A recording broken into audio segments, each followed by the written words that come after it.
que conta a história de Gardô Bacoaquá, um herói negro brasileiro, autor do único relato de ponto de vista do escravo.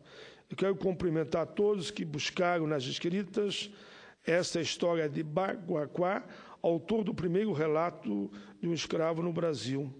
O escrito permaneceu oculto praticamente até os meados do século XIX, depois que Bacoaquá ter recuperado sua liberdade, depois de uma via atribulada, onde se inclui suas inscrições, trabalho esforçado em Pernambuco e São Paulo, ser exportado para os Estados Unidos, para a cidade de Nova York e Detroit, reexportado para o Canadá, Toronto, e, finalmente, já como homem livre, viver uma temporada no Haiti, por causa de um clima semelhante à sua África natal, e a outra em Liverpool, e outra na Grã-Bretanha.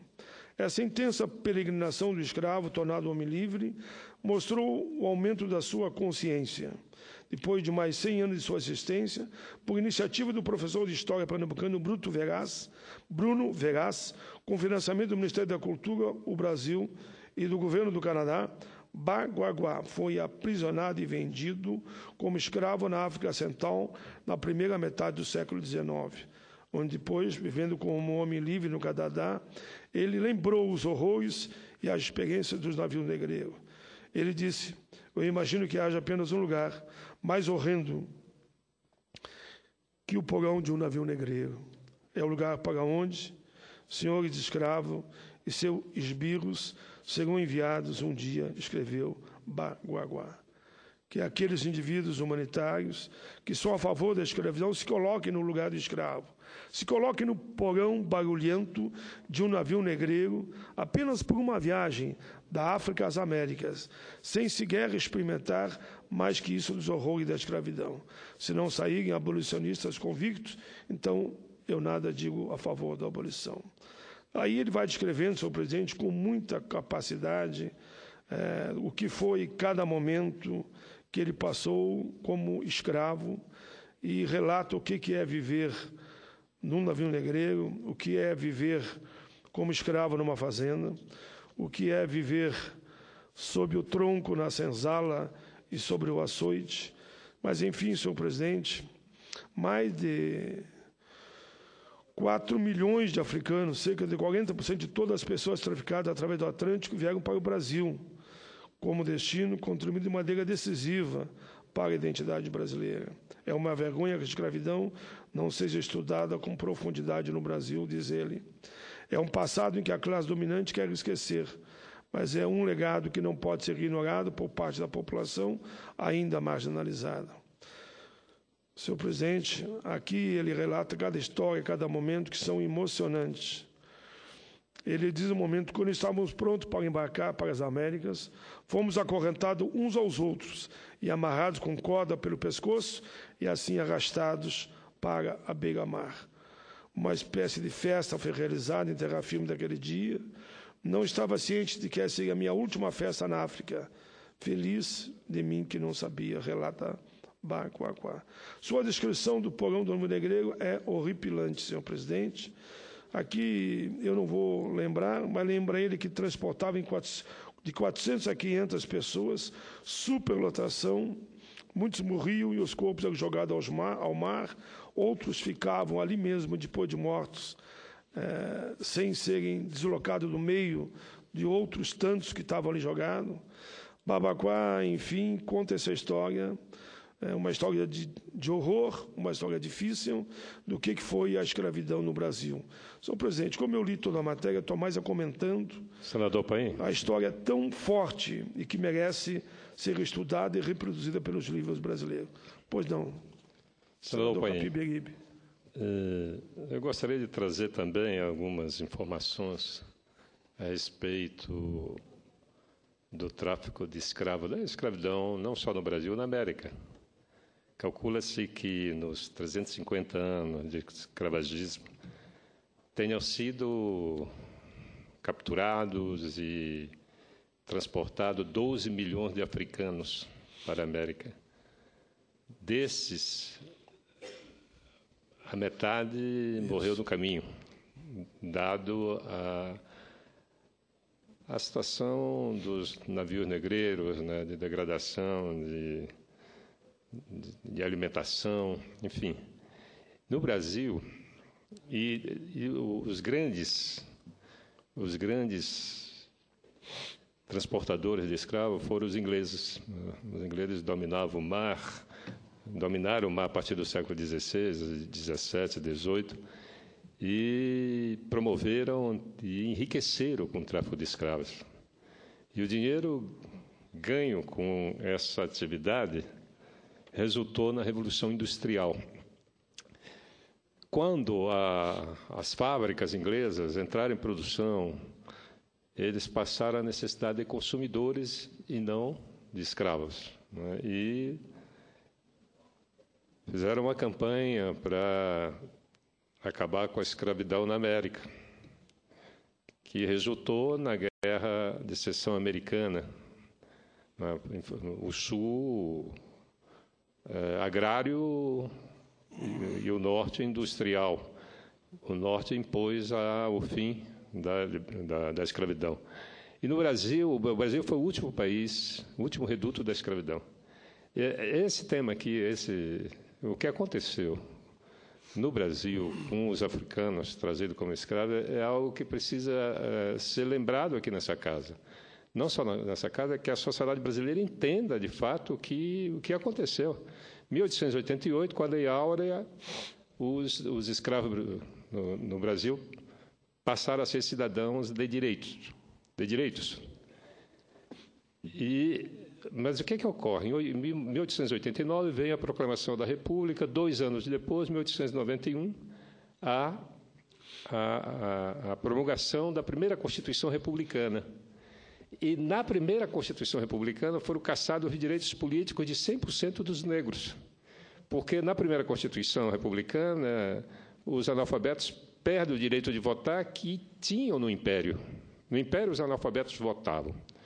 Na República, com a primeira Constituição, proíbe-se o voto ao analfabeto, e ali estavam 100% dos negros que eram escravos, não tinham direito, eram 100% analfabetos. Então, caçaram, eles perdem de novo, não é? Eles voltam à situação de escravidão, porque viver num país sem direitos políticos, não é? Era o mesmo que ficar na escravidão. E mais, o Estado brasileiro, o governo brasileiro, na época, ele traz mão de obra da Itália, abre as portas do país para a migração. E essa população enorme, essa massa enorme, é substituída por mão de obra europeia. E tem um dado fantástico, né, nessa história toda do Brasil, de que, pelo censo de 1890, 86,4% dos brasileiros eram analfabetos. Desses 86,4%, os negros eram 100% analfabetos. Ou seja, restou em torno de 7% para organizar o Estado republicano brasileiro. Desses 7%, a metade eram mulheres que tampouco tinham direito a voto. Portanto, o Brasil foi organizado por 7% de sua população. Não podia ser diferente, não podia dar outra coisa no que nós temos hoje. Ali se inaugurou os 2 Brasis. O Brasil da exclusão, o Brasil dos direitos onde quase 86% das pessoas perderam seus direitos políticos, e o Brasil de um reduzido grupo que organizou a República de acordo com seus interesses, né? Então, não tenha nenhuma novidade que o Brasil seja esse paraíso da exclusão. E esse Brasil, esses 2 Brasis, né? Um Brasil pequeno, um grupo minoritário que organiza o Estado, e a imensa maioria da população mergulhada na exclusão, chegou até os nossos dias. Os analfabetos passaram a ter direito ao voto em 1985, quase um século depois. Portanto, essa é uma situação que precisa ser entendida, porque quando se fala em política de reparação, há uma incompreensão sobre essa questão. Claro que tem que reparar. Primeiro, os escravos passaram 350 anos sem nenhum direito. Então, não tinham acesso à escola. Então, eles já entravam com uma diferença de 350 anos em relação ao colonizador, ao branco colonizador. Quando eles conseguem a libertação, eles têm os direitos políticos cassados e voltam a ficar sem escola, atravessa o século XX sem escola.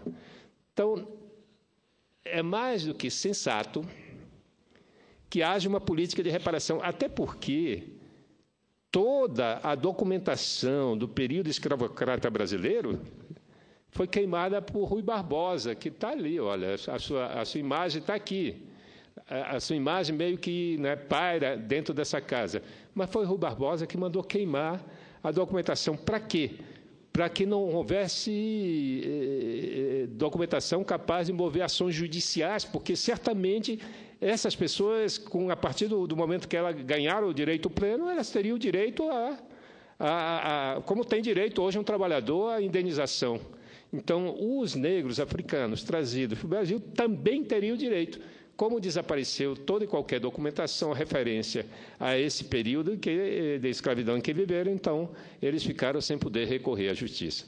Era isso, eu acho que eu estou me fazendo referência porque a Marcha das Mulheres Negras, que eu tive a honra de participar, me deixou muito impressionado, né, para ver que esse país tem a maior dificuldade de se encontrar com a diversidade da sua formação. Nós somos um país que pode ser um país leve, um país maneiro, um país que todos nós possamos viver com absoluta integração. Basta reconhecer a tragédia que aconteceu com milhões de pessoas.